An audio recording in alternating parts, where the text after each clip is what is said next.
Moi, je suis 100% la génération passe-partout. Là, d'entendre juste cette voix-là qui a bercé toute mon enfance, c'est très, très, très émouvant.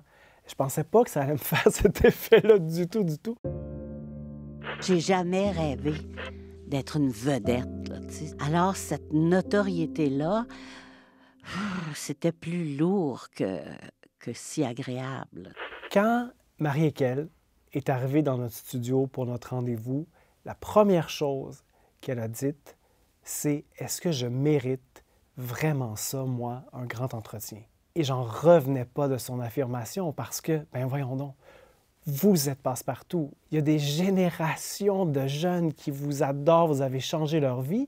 Il fallait donner des bras au téléviseur pour qu'on puisse prendre l'enfant dans nos bras, que nos personnages apportent cette chaleur, cette sécurité aux enfants, que c'est correct, que t'es bon comme que oui, t'es parfait comme tu es.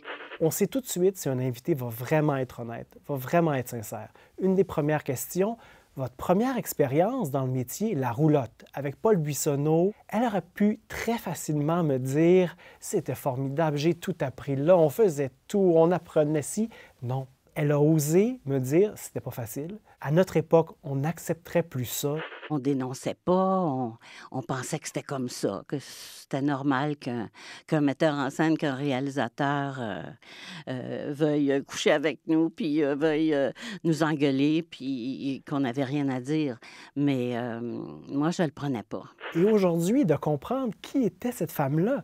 Elle était en couple avec Julien Poulain, celui qui jouait Elvis Gratton. Non seulement ça, elle était amie avec toute cette gang-là. Elle a participé au brainstorm d'Elvis Gratton. On entend sa voix dans les documentaires de Falardeau. On s'imagine les discussions absolument enflammées qu'il y avait entre eux là, avec Falardeau dans les années 70 sur l'avenir du Québec. Ça change complètement l'idée que j'avais.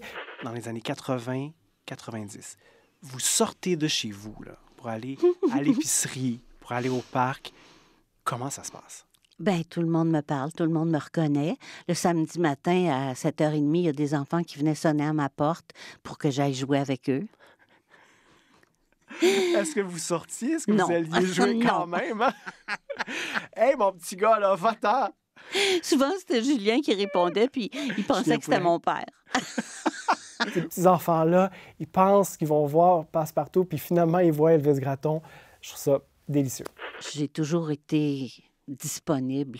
Je comprenais l'impact que ça avait sur eux, le bien que ça leur faisait. Donc, j'assumais le service après-vente. C'était son moteur. Je suis Passe-Partout, donc je suis là pour les jeunes. C'était toujours dans des situations extrêmement dramatiques, des enfants qui avaient le cancer, qui allaient vraiment pas bien. Et là, on faisait appel à moi parce que j'avais, je sais pas, une espèce de don pour permettre à ces enfants-là de s'évader. Parfois, les invités ne s'attendent pas à parler de périodes plus creuses. Qu'est-ce qui arrive quand on n'est plus utile? Marie Ekel, elle, voulait parler de ça. Je suis revenue de Toronto sur le train. Il y avait une psychologue pour enfants qui était assise à côté de moi, qui lisait Harry Potter. J'ai commencé à parler avec elle. J'aime ça quand c'est Puis là, je lui précis dis, comme ça. Si je refaisais ma vie, peut-être que c'est ça que je ferais. Mais elle dit, vous savez, vous pourriez faire de l'art-thérapie, dramathérapie.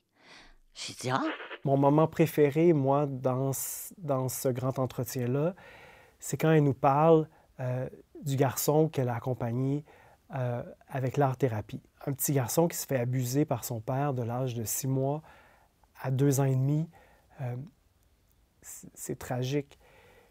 Puis de savoir qu'elle l'a aidé pendant des années, même si c'était difficile pour elle, je trouve ça extraordinairement touchant. quand je sortais des hôpitaux, je criais. Je criais puis je courais là, de toutes mes forces.